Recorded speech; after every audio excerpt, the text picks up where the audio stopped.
Hey everybody, welcome to Bottom Up Shorts. I'm Norm with Strong Towns, and after meeting thousands of members, I often think I've got to tell you about this person. And that's what Bottom Up Shorts is all about. Quick introductions to regular people doing exciting things. They're not superheroes. They actually once felt much like you might, unsure if they could make a difference. And today, my guest is David Jenkins, a city councilor in La Plata, Maryland, and the local conversation leader there. And the reason that they're on the show is that David has been sharing with us insights about what he's doing in his community in order to help change the conversation, specifically around municipal finances and the cost of infrastructure. And so you'll hear how he was inspired by last year's locomotive session with Mitch Durand-Wood to do the math on his own city's finances. In fact, Mitch and David worked together to create spreadsheets and translate some of Mitch's work from Canadian into American and do that work. And then David did a great podcast about it in late January that will be linked in the show notes. And I got the chance to meet and connect with David a number of times now. And I'm just glad that he is here on the Bottom Up Shorts podcast. And I'm excited to introduce his story to you. And so please enjoy the episode. And with that, David, why don't you share about the work that you're doing with the podcast, as well as that labor of working through your own city's finances in order to understand what's really going on? Well, first, thanks a lot for having me here. And let me say it's La Plata, Maryland. Everybody gets that wrong, so don't Yeah. worry. What inspired me was I'm a retired city and urban planner. I've had jobs at the state and regional and now local level. I ran in 2021 for a 4-year term. I'm not a finance guy, but your campaign about transparency and budgeting inspired me because we're now starting our fourth budget cycle, my last one because I'm not going to run for office again. And so that article and then the actual presentation by Chuck and Michel, parsing your local budget, just I went like, wow, this is something we need to do. I thought we needed to do, and it was particularly relevant about a year ago because during our budget cycle, we had a very contentious process, and unfortunately, we had to raise our taxes for the first time in 3 years by 3 cents. Mm.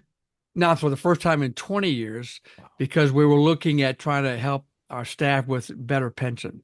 So we did a very poor job as a town of telling people about the budget and the process, because while we had a full room for the two public hearings, they didn't know what was going on. They literally did not know.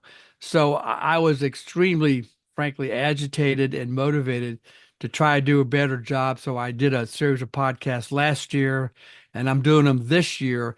And now I've also transitioned to also doing video podcasts. I do a podcast and I make it into a video Mhm. on YouTube. So I'm trying to tell folks what the process is. I've already posted what our budget calendar is, how we prepare it. I talked about last year's budget and what's in it. And then I talked about budget indicators. And then Michel and Chuck inspired me to go back and I did through Michel. He to help me get the spreadsheets. I went Mhm. back to 2009 and all the audited statements from our town and developed all these spreadsheets. And then he helped me translate what that actually means. Mhm. But the important issue he mentioned, which is terrific, it's the trend lines. Yes. And so ours is kind of up and down, frankly. It's not bad, it's not good. But I was also trying to, again, educate our community that like they say, it's not necessarily revenues and expenses. It's also what you're doing behind the scenes. So that's what kind of inspired me to do that. And so I'll be following up. We'll be actually get our first look at the budget in about 3 weeks. So I'm going to post short videos on how we go through this process. I love that. And I know that there are so many municipal governments that are really doing a genuine effort Mhm. to improve the way that they are presenting the budget information, trying to use, infographics and other Yep. tools like this. Yep. And yet there is sort of this core requirement that the translation of these things does take some responsibility to say, like, what are the matters that really matter here? And I think that's something that's really powerful. And your story actually really echoes the story of a local city councilor in my city, where I gave him a copy of Chuck's book, The Strong Towns Approach. I gave him a copy. He read it through and he said, Norm, we just had our budget meetings and I was asking very different questions than anybody else. And I almost felt like an outlier. And yet I felt this obligation to actually ask core questions. Can we afford to carry on in the way that we are? And from your perspective, as you work with your community, you have also identified, like, you have a 4-year window in which to really make the case we need to do the things that make our places stronger. How do you view that this next sort of coming process, and what role does speaking into the community have for that? And then how do you want to influence policy where you live? Well, that's a great question and very timely because I got an email from a resident who's from my ward, and we're a town of about 11,000. We're an hour south of Washington, D.C. And he was asking all kind of questions about the budget. Yeah. So we're going to have a Zoom call maybe next week, and I sent him all the materials. But his question again was very specific about, and it highlighted why I'm doing this is because there's a need to know, because we're at the confluence of a huge growth spurt that we've had over the last 4 years, because we've had 3 annexations, 2 of which I voted against. And then we've had a project that was annexed 35 years ago, have a new owner who bought it 2 years ago, and now they are going gangbusters building houses. And they're going to, and so it's a 3,100 dwelling unit project. So there's a lot of now paying attention to, well, what about infrastructure? What about water and sewer and all that goes with it? And so that's what, again, Chuck and Michael and your articles in Strong Towns spurred me to think about, how do we pay for all this stuff? Specifically, what about the maintenance costs? So, and I love the word you just used about outliner, because I ask a lot of questions. And to be very frank about it, I'm viewed as kind of like, why is David asking all these questions? Right. Well, because that's why you elected me. And oh, by the way, we need to be shepherds of your tax revenues. So they have a right to know, but they also have a right to be educated about the process. So I'm hopeful that this year we do a more proactive job of engaging with the community by more than just they require 2-week notice about a public hearing. I hope we do that. And so if they don't, or that's why I'm doing the podcast, I'm going to up my game on the podcast. Yeah. And then I'm hoping that we have more turnout for our meetings prior to the public hearings in April or May. And then a new element that's been added to the credit of our finance director, she has recommended and we've approved an ordinance change where now we have a finance committee of qualified citizens with financial background. So they're in place. We passed the ordinance 2 months ago. We have 5 members. They're in place. We approved the membership, and some of them I know personally. And so I've been impressed by their background. So they're going to get a shot at looking, kind of being our third eye. Okay, they're going to be looking over our shoulder, which is fine, because none of us on the council are financial people. I mean, I only know a little bit to be dangerous, as Michael can probably tell you, given all my questions I asked him. So that's a good thing, but I'm still a little bit concerned about how well we do on our outreach to the community.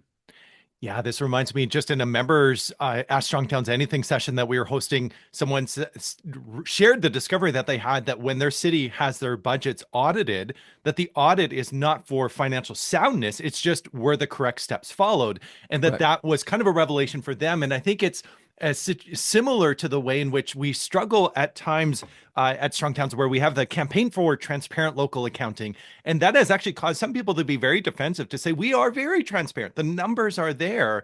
And yet that level of opaqueness is not caused necessarily by any maliciousness, but is a consequence of never sort of having to take up those types of questions. So I love the idea of people being able to be that third eye participating in Hmm. that process. Hmm. And at times it can be almost as if you're asking like, so why are our stop signs red? And you're like, well, that is a question maybe we don't need to resolve, but the question of, are we sure that this brand new housing development is not just the illusion of wealth, but actually like will supply what we need for the long term? Then all of a sudden we begin to sort of traffic in some of these important things that really ask penetrating questions of what should we be doing for the long-term viability of our places. And that raises two responses or two issues related to it. Number one is the Strong Towns continuing campaign about the Ponzi scheme in suburban development, because we're the classic example of that in our region as well. And so people are upset about all this growth. But the other related issue is, you know, how are we going to pay for all this stuff Mm-hmm. in future years? Because as you know, maintenance costs don't happen right away there. And so this gentleman I've been in a conversation with him about questions. He asked great questions, and one of them, which is, have you guys done out year projections?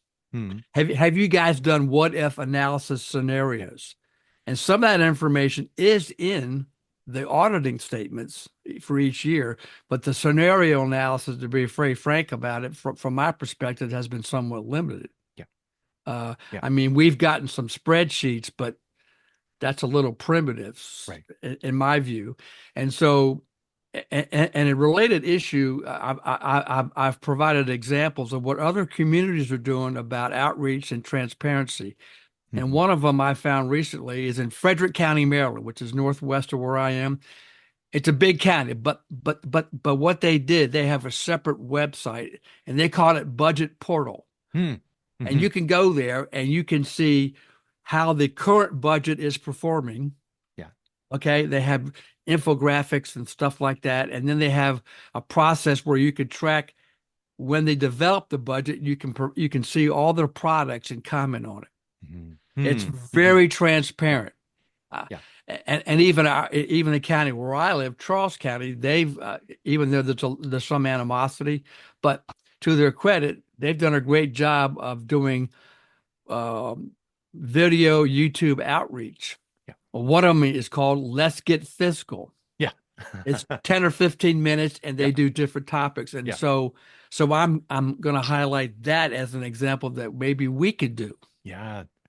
With our local, I mean, when I do Strong Town's new member orientations, I always say the campaign around accounting is the least interesting but most important of the 5 campaigns that we have. And it is that thing where I think the more that you dive into it, the more you realize this really profoundly matters.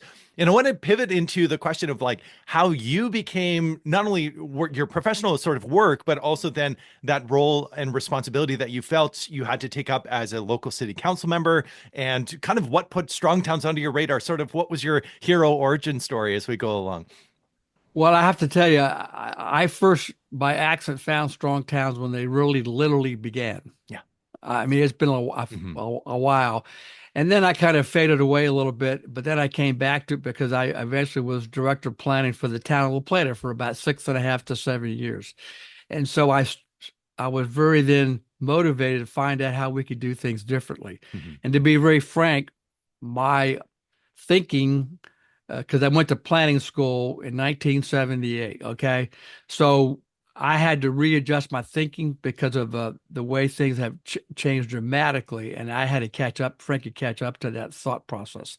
So that again remotivated me. And then at the same time, Strong Towns has upped their game like astronomically. Mm-hmm. And so that just gave me a lot of resources that I attempted to use when I was planning director. Unfortunately, I didn't last long in that job for about 7 years. Yeah. Uh, but I still maintained contact. And then once I decided to run and I actually won, who knew? Yeah. That really motivated me to really reach out and really grab hold of your resources. And so I'm a paying member, Yeah. you know, Yep. and I've been very upfront with the council members and telling them that. I mean, I've tried to get them to look at complete streets. and other things like, because I'm also very active in your campaign about transportation and cycling, and say I'm a former runner and cycler and walker. Yeah. I've almost been hit twice. Mm. So I have a Mhm. lot of motivation of that campaign as well. And I just quickly want to add that our local conversation, they are really interested in the budget transparency issue. Yeah. And Yeah. so we're going to be hopefully pursuing that with more vigor as we get more members involved. That's awesome. And I know we are planning some significant launches Yep. for Strong Towns members in March Yep. Yep. around our budget translation sort of project. We're going to have a special event with Joe Minicozy of Urban 3. And I think it'll be really awesome stuff. And certainly, if anyone is inspired in part by what David is sharing, we have a whole session in our local Motive Academy, or the Strong Towns Academy, rather, on how to run for office as a Strong Towns Yep. candidate. Yep. Like you said, we have a lot of different resources to help you feel So, more equipped. But as we wrap up, what is something that gives you hope in your community? um, I have hope because we have grown, so we're getting a lot more diversity, frankly. Hmm. And what I mean by that is younger, uh, Energy. energy, because and so I hope that translate into folks running for office, Mm. but Hmm. more importantly, actively engaged with the town and frankly asking the hard questions. Yeah. That's kind of frankly been. I'm writing my last article for the town newsletter, and that unfortunately has been probably one of my biggest disappointments that we haven't had more turnout. Having said that, though, I've been heartened by the folks that were trying to get into our local conversation. Some of them are town residents, and they're very actively engaged, and they're young folks.